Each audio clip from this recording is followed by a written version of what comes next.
It's time for another season of the podcast. And oh my God,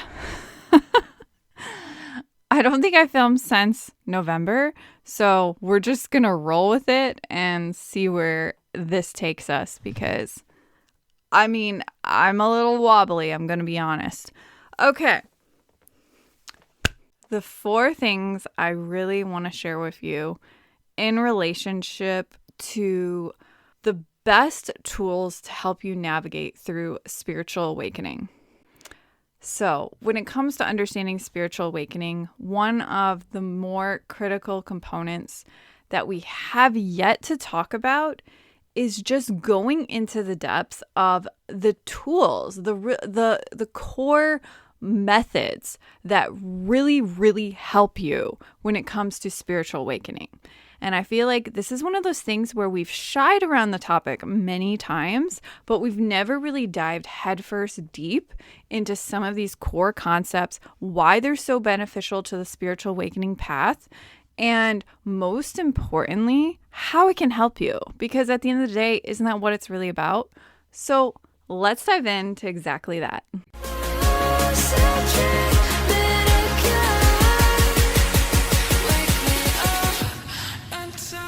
Hey guys, it is Ashley from The Awakened State.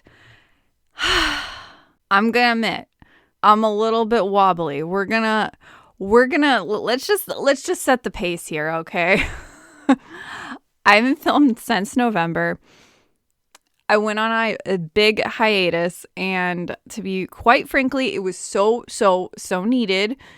Was it highly, heavily, oh my God, uncomfortable? Yes. And most of all, I just recently have been recovering from the flu. Gotta love, triple whammy. So it's been quite a ride since January started. I was originally going to, we're going to go film in January on January 5th. Yeah, that didn't happen. And instead, I went through an entire overhaul. The entire business got migrated over to the Awaken Network. If you're not familiar, it's been a big thing over on the email list. If you do need to still get set up with the Awaken Network, please don't hesitate to reach out. That is one of the crucial things that has been happening behind the scenes, getting everybody moved over to the Awakened Network.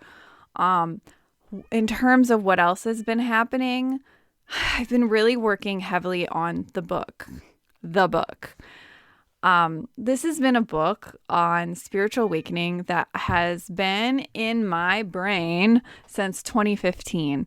And in 2015, I don't think I had the right words yet to really convey what I've been conveying over the course of the last few months inside of the book. And so I've been working very heavily behind the scenes on these new core, we could call them core creative projects. And there's a point to this, I swear. All these core different projects, and the hugest one has been the book. It's been coming through very loudly, very hugely, and I finally just gave the beautiful title, which is The Awakened State: How to Navigate Spiritual Awakening Without Losing Yourself. I really felt a self-titled book needed to come through, not only to just establish what the awakened state is, the core foundation, but to also really set the precipice for this year and what I really want to strive on teaching. And that's what we're kind of heading into what this episode's really about. And because of that, I've been really exploring spiritual awakening concepts more in depth, and it's been kind of putting me down some rabbit holes. And because of this, just kind of off the wall, off the beaten path, you could say, I've been exploring a lot of different methods, and I've been also learning how to apply those methods back to the book. And most importantly, the book has been more of an interactive journey. And that's how I always wanted to plan it and design it. It's not just going to be me lecturing you about these concepts or, philosophizing about all of these different concepts. It's going to be an interactive experience where we go on a journey together into spiritual awakening as a guidebook, as a map, as a roadmap, And then we go into heavily into some tools, into some practices, some action steps, and all of the things that help you kind of hone in more on how can we navigate spiritual awakening successfully without losing ourselves. And so this has been one of the things that I've been really focusing heavily on, because I feel like at the end of the day, I can only go so far with a blog post. And as a writer, as someone who's been passionate about writing since, I've been 15, I think it's time to start laying down those concepts in a way that I've never done before. It's been heavily challenging. There's been so much resistance. And as a result, I feel like there's going to be something really beautiful that comes out of it. And I hope you're excited to be along the journey with me. I do have a wait list for the book coming. And the book wait list is to just get you on the main list so that you are the first to know exactly when the book is launching, when we're in pre-launch, and so forth. So it is happening. It is happening. We're not just talking. It's go time, and it is releasing this year. So if you are interested in the wait list, I will leave the link in the description below for you in the caption. So business, courses have been moved. There's been a lot of just upheaval all over the place. And then sure enough, it's like, oh, you thought you were going to go back to work and back to filming and back to curriculum? How about the flu? So here we are. I've been recovering from the flu for about 10 days now. So I think I'm finally back to normal, hopefully. And that leads me to these concepts. So before we dive in, if you don't know me, I am Ashley at theawakenedstate.net. I love to talk on all things related to spiritual awakening, kundalini, energy work, energy and emotional management, and most of all, regulation in relationship to your emotions. I also love to talk on mindset work and so forth. And if you are new here, there is tons of videos and episodes for you related to spiritual awakening, chakra healing, emotional healing, going into the depths of manifestation work, which we're moving a little bit further away from this year. But if you are still interested in my manifestation work, it is there for you. And most importantly, when it comes to all these concepts in general, right? We have to look at what is going on behind the scenes, because let's just really set the mood here, right?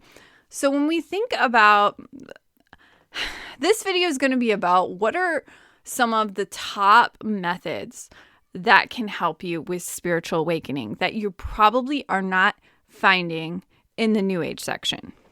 Let's just preface it. And why are they so powerful and critical towards your spiritual growth?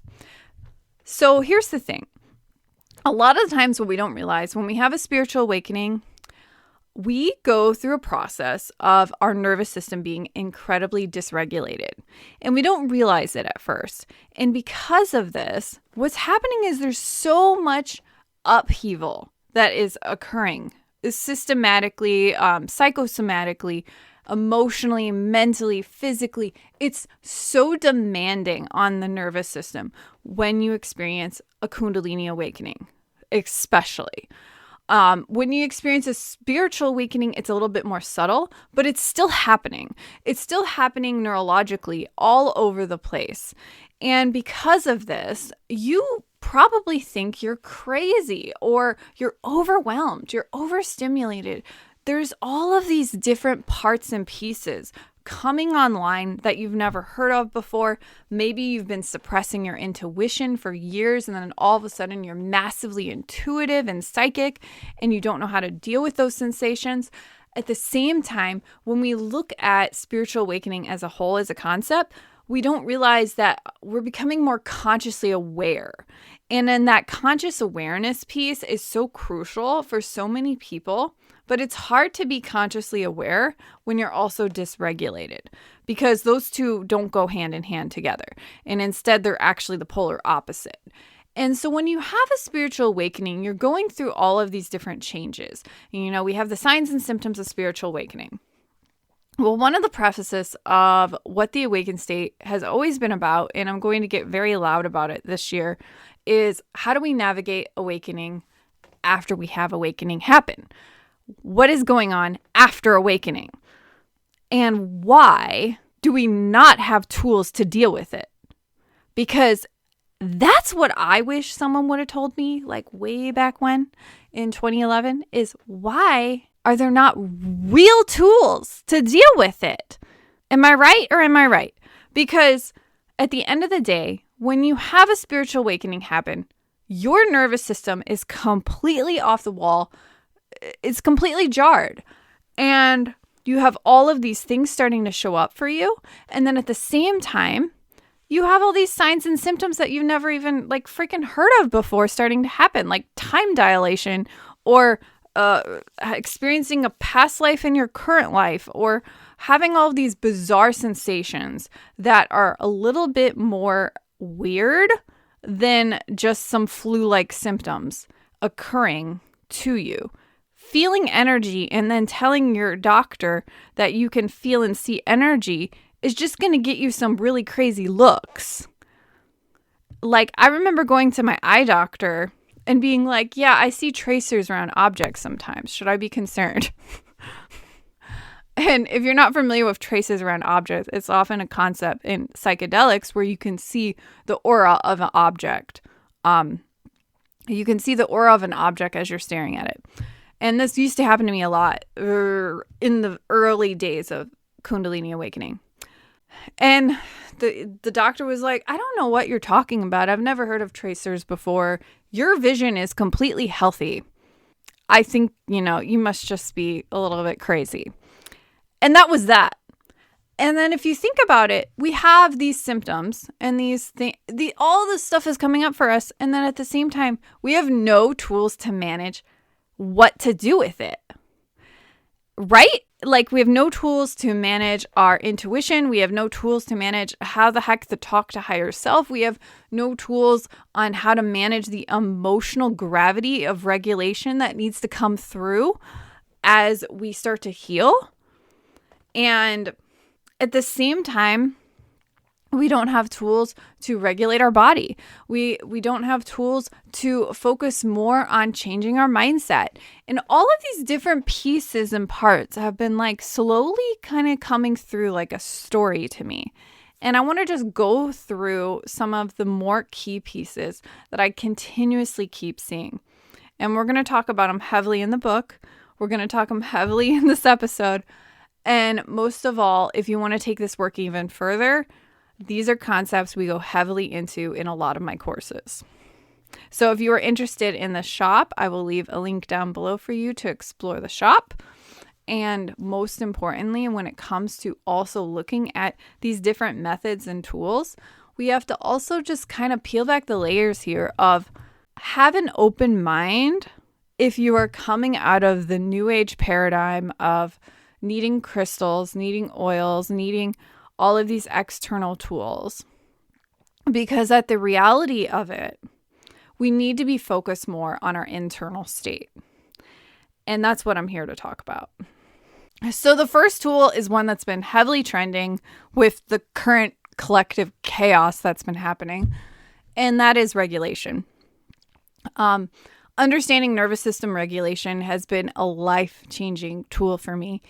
It's allowed me to get grounded in a way that's a lot more easy than pretending I'm a tree or sitting barefoot in the grass somewhere while I garden. Understanding regulation has been a crucial piece of understanding why we feel overstimulated and overwhelmed, and we get caught up in this, head trap of just feeling out of body or dissociated or depersonalized in awakening. Understanding nervous system regulation is a valuable tool as you're a beginner to spiritual awakening, but it is also just as much as important to the people who have been awakening for years and don't have tools to cope. It's a valuable tool to understand how the body is involved when it comes to spiritual awakening. So the number one thing I want you to think about when it comes to regulation is we have nervous system regulation and we have emotional regulation. Both of these things are heavily, heavily involved in your spiritual awakening. When it comes to understanding ourselves, when we have a spiritual awakening, we are overstimulated, we are overwhelmed. A lot of us are hypersensitive. A lot of us might be dealing with empath problems. A lot of us could also be dealing with sensitivity. There's so much upheaval that's happening behind the scenes. So one of the best tools to understand how to properly feel safe and secure in your body and feel grounded is nervous system regulation tools. Now, when it comes to also looking at emotional regulation, we have a different conversation here. Emotional regulation is incredibly powerful for your healing journey.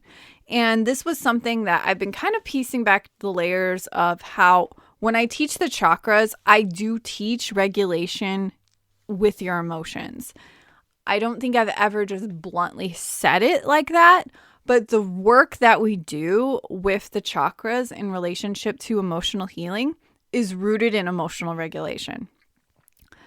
One of the powerful tools when it comes to the signs and symptoms and things are coming up for you, right? We have all of these different symptoms, and then all of a sudden you have an energy shift and things come up for you to heal and you don't know how to deal with that. Well, that's where emotional regulation comes in, because it allows you to step more into that space of emotional healing from a place of personal empowerment. But it also allows you to connect more to what needs to be healed. So, for example, you have a wound surface. Okay, well, a lot of the times people are just like, how do I cope? How do I cope? How do I cope? Well, when it comes to emotional regulation, we can start to regulate the body back, and then we can start to work on the emotions that are being triggered systematically from the wound. And then we work on healing that with such as the chakra work or the mindset work and the emotional healing component. And all of those things start tandemly working together to help you heal whatever is being triggered and coming up for you. Did I have the words for this 10, 15 years ago? No. And so that's why I feel like these are the conversations we need to be having, because these are actually what's going to help you the most when it comes to looking at, okay, what do I need to cope? Do I need to go get some rose quartz? That is not going to help you when you have emotional triggers surfacing for you. You need to be finding tools to help regulate those emotions. At the same regard, in terms of regulation, we have nervous system regulation and emotional regulation. I find that these two go hand in hand so beautifully, and we don't realize that they have such a critical power of our emotional healing. And when it comes to, if I were to just look back at all of the work I've done on myself, those were two really powerful components, is recognizing I would have a trigger show up, I would work through it, I would emotionally heal it through regulating it. I would regulate it, and then I would empower it, and so forth. And all of those pieces together were helping me, such as when you have something come up in your throat chakra, for example, a fear of being seen, for example, or maybe you have a fear of being safe. All of these different pieces we think need to be solved with these weird external tools or just meditation, and it fucking doesn't work.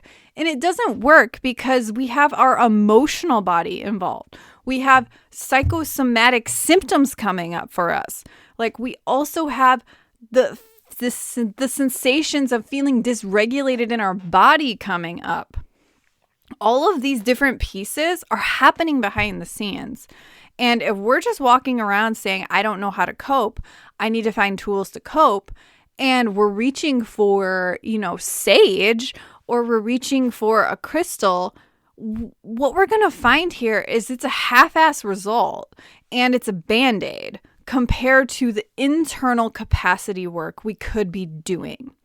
So those are the first two that are so, so powerful and critical to understand: nervous system regulation and emotional regulation, which leads me into my favorite thing to talk about, which is energy work. And energy work as a core concept works on the internal state of consciousness. It is not just this tool where we go and meditate, we hope that the energy shifts, and we sing Kumbaya. It's not like that at all. Real energy work works on the mind-body connection. It works on the mind, the mindset. It works on the body with the emotions, and it works on the entire system as a whole, because you're working with your action steps, your mindset, you're working with your emotions. It's a whole body system. And that's what makes this different. Because when you work with real energy work, you're working from the energetic layer to the mindset layer, to the body layer, to the action layer. And all of that is creating the pattern. So you're working systematically with the entire pattern.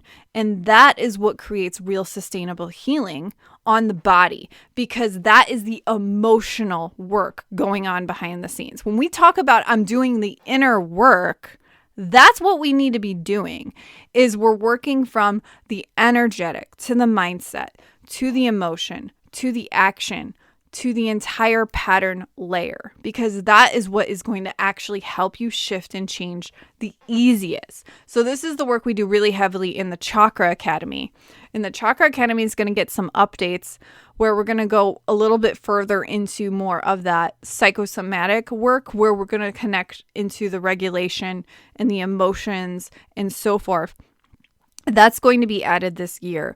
But in general, just to keep this tight, is to recognize that when we talk about these more heavily concepts, what we're realizing is that we're actually working more with changing our inner world. We're changing ourselves energetically and systematically. And that's where this gets a little bit more nuanced than just talking about the best spiritual practices, we could say. When it comes to knowing these components and why they are so powerful for spiritual awakening, we have to recognize that we're working with how to shift and change energy by shifting and changing mindset, by shifting and changing emotions, and shifting and changing our perspectives, which are shifting our habits. And so this mind-body connection is a vast influence on why we can heal. And when you look at someone who is suffering from a spiritual awakening versus someone who is feeling very empowered and confident in their awakening, a big missing piece that they're not telling you is they are doing the inner work. They're doing the inner work from the energetic layer.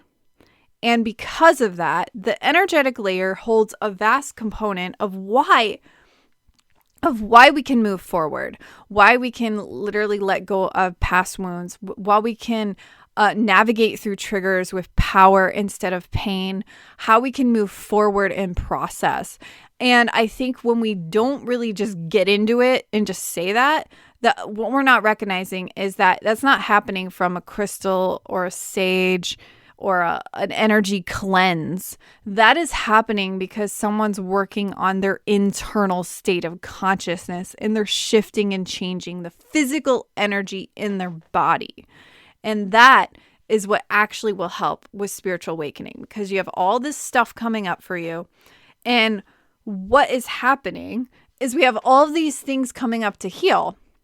But if we're not actually healing them, if we're just bypassing them, if we're just putting it off or developing coping skills, which is very common, then we're not actually healing. And so what's going to happen? That pattern's going to repeat. And the same thing's going to happen. And what you'll find is that you're suddenly stuck in a loop, in a cognitive loop of all of these different things because of that healing component. And so one of the more crucial things to work on with spiritual awakening is energy work, because it allows us to get into the root of the real problem. Now, one of the other components that we haven't yet to discuss when it comes to looking at the methods that really help is energy management. Energy management is a powerful tool to understand how your energy body works. So we have energy work and then we have energy management. And when we look at energy management, we're looking at how do I manage my vibration, but we're also looking at how do I manage myself as a sensitive person. Because at the end of the day, when we operate differently, when we are an empath or a highly sensitive person, or if we have gifts that are underdeveloped or they're just wreaking havoc on our lives, we need energy management so that way we can not just manage our vibrations, but learn how to understand energy as a concept and learn how to know our gifts better. Because when we understand how to manage our energy, we're managing our vibration, our energy, we're managing our emotions, we're managing everything as a concept as a whole. And so energy management holds a critical component for the highly sensitive person because it's teaching them to stop living in the overstimulation, in the overwhelm, and learn that, they can go to a concert and not have a panic attack. They can go to the grocery store and feel like a normal human. Because when we learn how to manage our own energy, we're no longer absorbing everybody's everything, and we have the tools and the capacity to hold ourselves better. Because knowing energy management is one of those things that I didn't even recognize that I fully needed until I started doing that boundary work, when I started learning different tools to manage my vibrations better and so forth. And energy hygiene is a big part of that, right? The next two are one of my personal favorites, and that's been one we've been talking about heavily in 2025, and that is intuition development. Intuition development is one of those hidden components that is not talked about enough in the spiritual awakening community. And instead, we talk about connect to your higher self. We talk about meeting with spirit guides, talking to the angels. And instead, what we actually need to be doing is talking about how we can understand our intuition better and know ourselves better by understanding our intuitive gifts.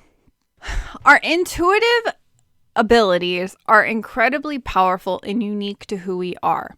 And a lot of times what happens when we have a spiritual awakening is we don't realize that they're suddenly turning on rapidly, and we either don't know how to manage them or understand them, or we do know how to understand them, but we don't know how to manage them. And when we start to learn how to get rid of those intuition blocks, when we start cleaning up the distortion that might be happening in the throat chakra, in the third eye chakra, in the higher chakras, we're able to have a cleaner channel.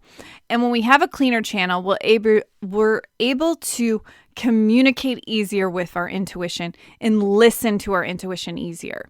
And so that allows us to strengthen our intuition, which allows us to hone in our gifts more and allows us to step more into purpose territory. And so a lot of times when we have a spiritual awakening, we have our intuition turn online, we don't properly understand it, or we're afraid of it. And because we're afraid of it, there's a lot of anxiety. There's a lot of dependencies where we don't fully grasp how to trust ourselves. And so knowing how to develop your intuition is one of those crucial pieces that is often swept under the rug, but is incredibly powerful for our spiritual awakening. And a lot of the times when we talk about intuition development, the other component that I want to mention here is it allows us to have a better grip on who we are as a spiritual person. And what I mean by that is it allows us to be more of our authentic self and to tap more into our natural alignment and energy rhythms. Because when we actually know how our intuitive design works and we understand how we operate with our unique intuition and not just the cardboard cutout version, not just raise your vibes or trust your vibes, but rather we're working with our clairvoyance, we're working with our claircognizance, and we're stepping more into honing in on those particular gifts. That's where we kind of realize that we can step more into a place of personal empowerment on our spiritual awakening journey versus fumbling around, coping, being afraid, being confused about our power, being confused about who we are as a spiritual awakened person. And instead, I feel like it's kind of like the next level where we allow ourselves to work with our intuition in our daily life, where we use it to hone our gifts, or we focus it more on our career, for example. All of these things are available to you when you start to work on strengthening your intuition, because your intuition is kind of like the precipice point where you can start to work with your higher self. You can start to understand spirit guides. You can understand how your gifts work. You can understand how you have clear abilities and certain abilities that are different than the average person.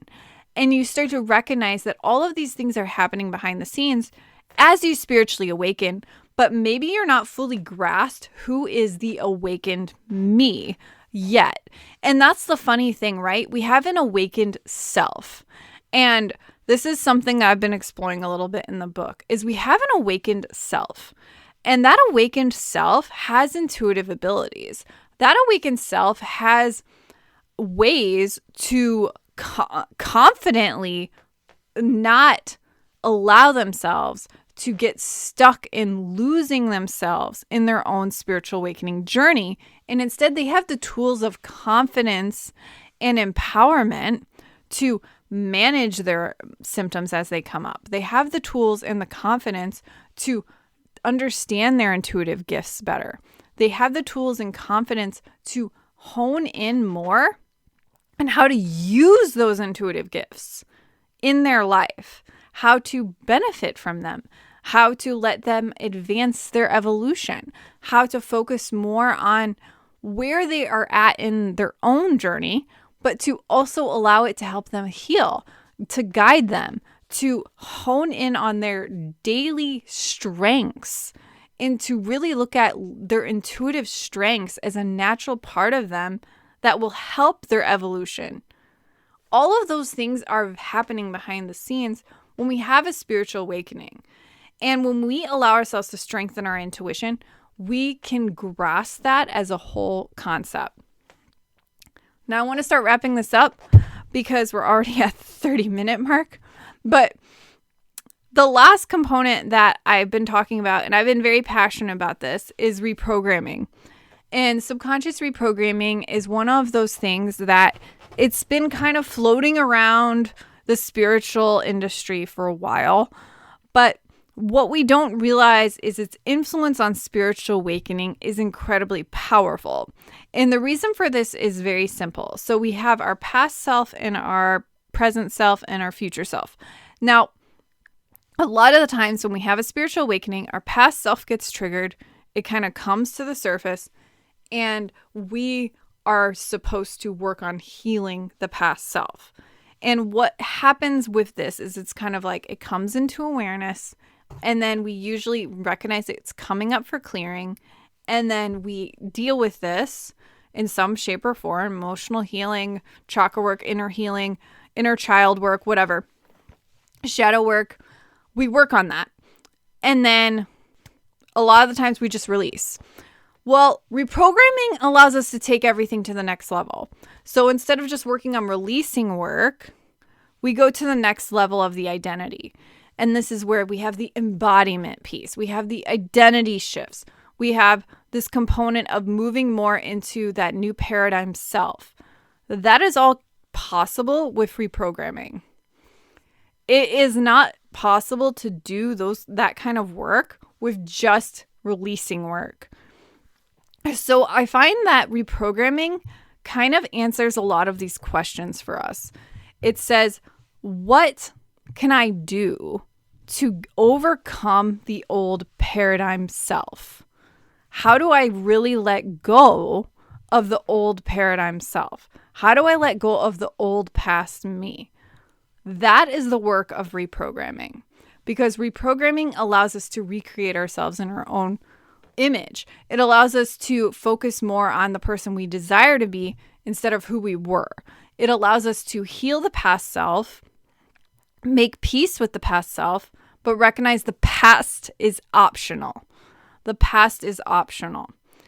And because of that, it allows us to hone in more on the healed self. What happens after we healed? Who is the healed self? What is this person like? How is their personality? What are their beliefs? What is their emotional capacity like? What are their habits? What are their skills? What do they focus on as a career? It allows us to tap more into these higher identity questions that weren't fully available for us when we just were at the beginning threads of spiritual awakening. And I think understanding reprogramming allows us to focus more on recognizing this is more than a mindset shift. This is even more than just healing. This is like the next layer. And that next layer says, who is the new paradigm self? Who am I when I embody my higher self? Who am I when I allow myself to fully let go and I stop getting off the hamster wheel of releasing and having those things re-triggered and having that repatterning and, having that moment where you can get off the hamster wheel of the healing cycle and step more into those identity shifts. That is a critical conversation when we have a spiritual awakening, because it asks us to focus more on who is the authentic self free from programming. And what does that person look like? What are their beliefs? What do they believe? What do they think? How do they feel? And so because we go into so many different questions here, that reprogramming piece is powerful because it allows you to tap into the mind-body connection. Okay, I'm going to wrap this up because I think my voice is now officially just gone. I tried. To wrap this up, those are some of the more off the wall, off the beaten path methods and tools that you might not be aware of when it comes to spiritual awakening, but they are incredibly powerful. So some of these tools you can learn in depth inside of my courses, and starting with the Empath Energy Reset Kit. This is a great tool for understanding regulation work and to help you if you are a highly sensitive person who's overwhelmed. It is brand new in the shop. I'm super proud of the way it turned out because it is an incredible resource if you have trouble with your gifts or you're having trouble managing your energy and you have trouble with your sensitivity. It is a beautiful tool to help you release the mental and emotional overwhelm and get you back feeling confident and empowered in your hypersensitivity. It's an incredible kit that helps you really hone in on that. Finally, I want to also emphasize that we have our empath type quiz. If you are like intuitive gifts, what the heck are you talking about? I will leave and close this out with, we have a beautiful quiz for you where you can learn all about your strongest intuitive gifts. And it helps you really hone in fast on what is your strongest intuitive gift, your main strengths, and how you can start to work and develop with them right now. And there is even a guide that goes in depth on how you can get started right away.